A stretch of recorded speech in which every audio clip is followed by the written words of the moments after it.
I'm on New York time now. I'm a little punchy. You'll have to excuse me. All right, by way of introduction, I'm just going to barrel through here because I'm going to try to shove a lot of stuff in here. I'm going to start with one called Matthew Hupert is the Center of the Universe by Matthew Hupert. Totality swirls out from Matthew Hupert's location. Light from the stars converge where Matthew Hupert sleeps. No matter what direction Matthew Hupert chooses, it would take Matthew Hupert the same amount of time to walk to the edge of the cosmos. That is to say, the boundaries of the boundless are equidistant from Matthew Hupert.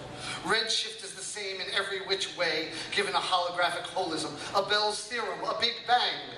One cannot arrive at any other than that most obvious conclusion, when I'm almost ashamed to insult your brains by even stating out loud that the subatomic material that makes up Matthew Hupert is in constant communication, initiating interaction, influencing every other particle and quark, strumming the strings that make up the entirety of everything, giving shape to the universe, nay, even the multiverse. So you see, Matthew Hupert is positioned right at the exact midpoint of reality. How does it feel to be sitting 3 feet from the center of the universe? Whoa.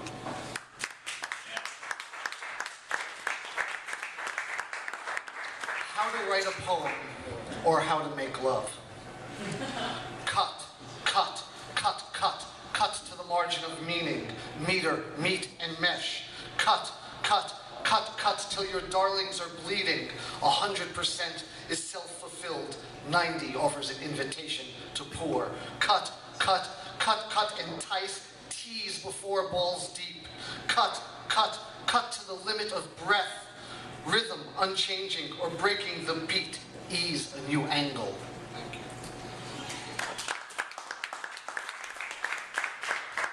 This is called the best sort of writer's block. Poets are a funny tribe, scaling heights by plumbing depths. My pages lay fallow, my pen wadi dry. I've written through my saltwater time, and my concepts are crystals, cut polished for clarity and shine, and GW isn't president, and I've been too busy fucking to write a poem. Oh sure, the world's still injustices and needs a poet's utter, and sure, some ideas may need a spit and shine, and love scars can crack again like bones brittled by breaks and bruises. Life can offer kernels poetic from places unseen, and no doubt it will. But today, I've been too busy fucking to write a poem. And yes, Arado, you can be the ficklest bitch, amused to be wooed with sacrifices of salt and blood. But today, I've been too busy fucking to write a poem. And it looks like it's going to be that way tomorrow.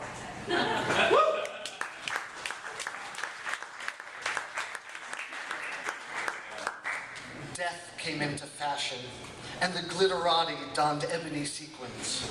Moschino enshrouded the beautiful people. White lilies adorned every table. Movado's new line neither ticked nor talked, and Prada paraded crepe. But the poor refused to stop dying, which was incredibly gauche. So death fell from fashion, but she continued implacably, undeterred.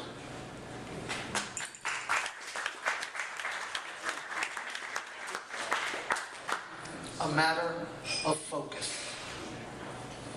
When the army tested LSD on unsuspecting dog faces, they'd strap them down and wire them up in morgue-like rooms under gun, and then report them paranoid.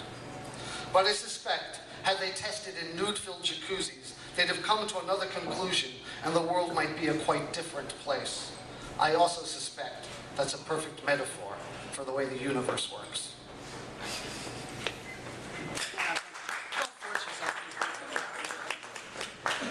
With all the, I'm resurrecting this poem because of the Occupy movement. I know it came here to Seattle finally. It's been going on in New York full bore. So this one is dedicated to Milton Friedman and the Chicago Boys. It's called Unquiescent. No one, Simon Legree's, mustache clitorally twirled until she orgasms in eviltude, but ends magnetize means, Means have ends, and endings mean. So when rain flame downs, it's thunder masked under a muffled gunmetal night knock. Cry, cui bono. Scream, cui bono. Ask every all, cui bono. And if the answer isn't you, brother, run like hell.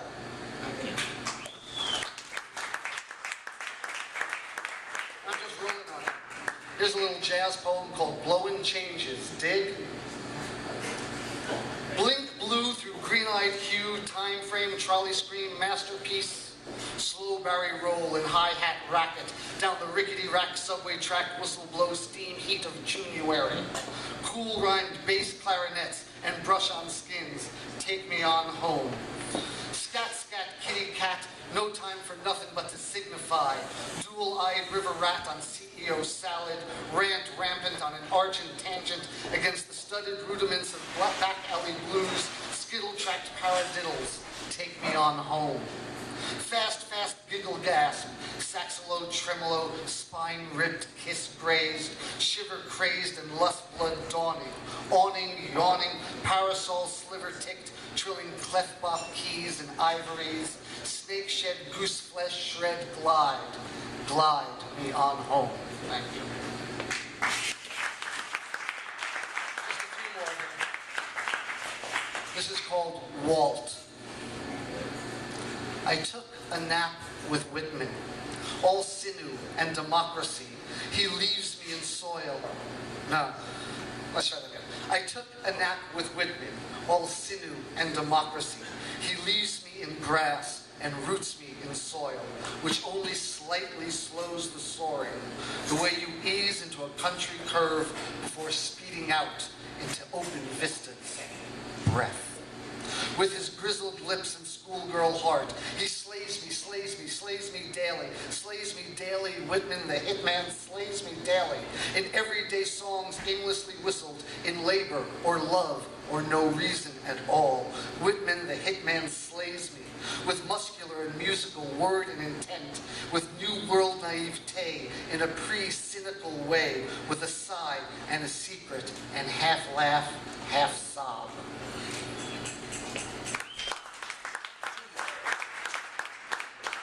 This one is very new. This is the first time it's being read out. It probably still needs a little bit shit shaken out of it, but let's see how it goes.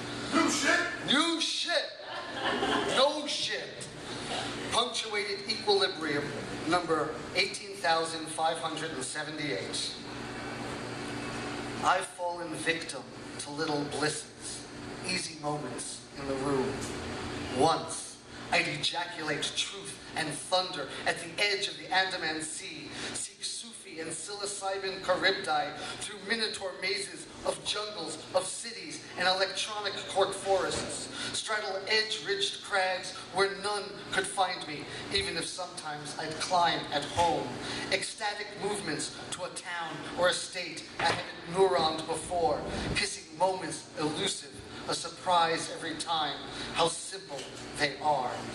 A vow, wow, never let go, throw yourself about your shoulders like a worn traveling coat, cloak, warm, warm, warm, but for the gales of forgetfulness and plain human breezes. Easy to get junkie dependent when the fade rides the fix, even as it comes on. Maybe a symptom of simple survival. 18,000 days makes many changes, but it feels like I've misstepped. I've fallen victim to close, quiet blisses, karmically crouched, stout, and encouched. Thank you. This last one is the one that is the poem that appears in Cape Seed, which you all should buy a copy of before you leave here today. I also have a book there. Jane has books there, many books there. Tip your bartender well. Then when you're done tipping the bartender, buy more books. I like that order. That's right. Hey, I got my priorities right. This is called Thanks to Every Axe That Broke My Heart.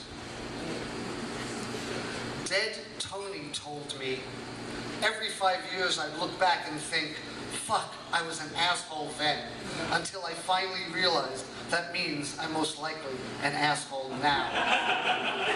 And I look back on every midnight lamentation, and I relive every moment bemoaned, and every scab-ripping, rail-tossed turn. I take back the curses and pleas, and thank you each and every for doing what I hadn't the balls to do, but needed desperate doing. Molt my walls of calcified dreams and ossified fears and inadequacies so internalized they acted inherent.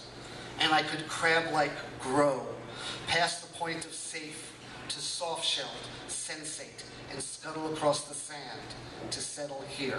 Thank you.